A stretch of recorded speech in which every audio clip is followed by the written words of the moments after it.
I'm Brian Winnekins. We are at Commodity Classic, and thank you to our Commodity Classic sponsors, including Mycogen Seeds, Matt Carls, your representative serving Northwest Wisconsin, BASF, Ashley Gaussman, your Northwest Wisconsin representative, also Annabis Silo of Durand, the Wisconsin Soybean Marketing Board, and Wisconsin Corn Growers. I'm with Randy Woodruff, and he's a member of the Wisconsin Corn Growers Association. He had a chance to go to Tunisia recently, and that's kind of cool. We're going to talk a little bit about that trip today. Randy, good morning. And, well, first, tell us about this trip to Tunisia. When did you take it? Oh, good morning. I took this in mid-January. I recently, from the corn growers, I've been placed on an action team with U.S. Grains Council. I'm on the Middle East Africa action team. And being one of the new people on, they wanted me to go to Tunisia for its corn quality seminar, which is where we report back on our crops and such and how we're doing, and they get endorsement. There's two farmers that went, one from Indiana and one for Wisconsin, to represent the U.S. corn.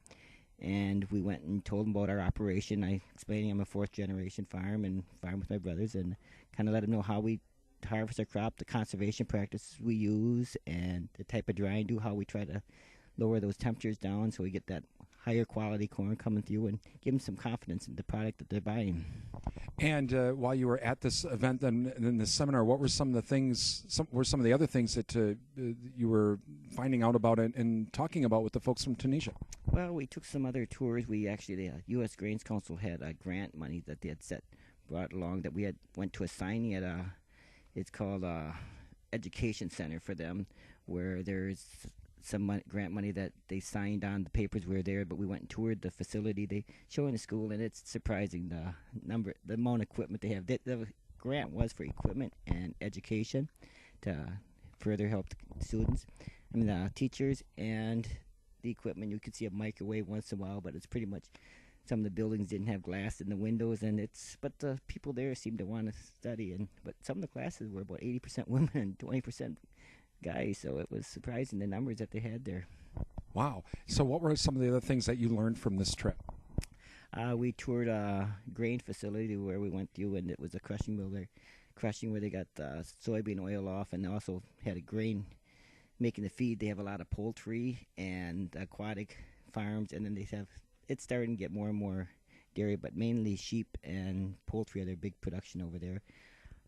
We toured the farm where it's a lot of hand labor they use. They were feeding Sudan grass in the freestall barn, and they had a little 6 by 10-foot wagon, that 2-wheel cart that they'd go out and cut it all off, put it in the wagon, and then they carried it and then use pitchforks to put it in front of the cattle. It's a 100-cow dairy operation, this was, but they had some new features there. I think there's not a lot of these around, but as we travel out there, we got to see the sheep farms, and you could see the little tents made up with pallets and such, that's where their family lived, and they had about 10, 15 sheep out there grazing on the grass that you could barely see any there. But it's a future that we feel that more and more people want to be middle class there, that it's a good source for our exports in the future.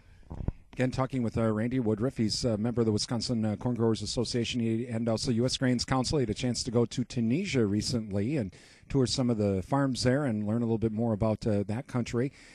Randy, did the folks, the government and the folks in agriculture and production agriculture, especially with some of the livestock production, did they say this is what we're looking for from U.S. growers for different types of products? This is what we need?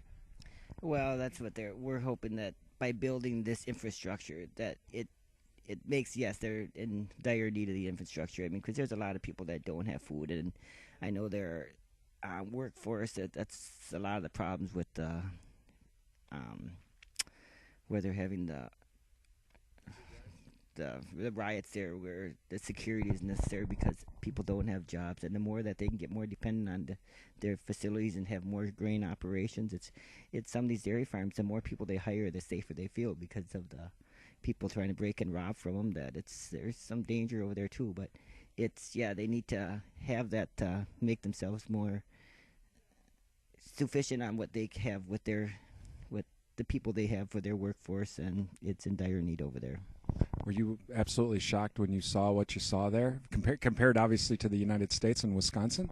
Yeah, I was pretty surprised. In fact, the place we were staying, when we came in, it's all concrete walls around with wires on the top, and you go in and they go underneath the mirrors underneath your vehicle and open up the trunks to check for security. Every door in the hotel has metal detectors that you gotta walk in, and they have dogs at the corners of the where there's fences all around, and it seems safe there, but everything there, it's got a lot of security around. I mean, even the farms, where we went out to the farms, they have cement walls around it, and they kind of take care of their own security with guns and such, and Wow, it sounds like it was a different world. What an incredible trip as well. That is Randy Woodruff with Wisconsin Corn Growers Association and also U.S. Grains Council. I'm Brian Winnikins at Commodity Classic.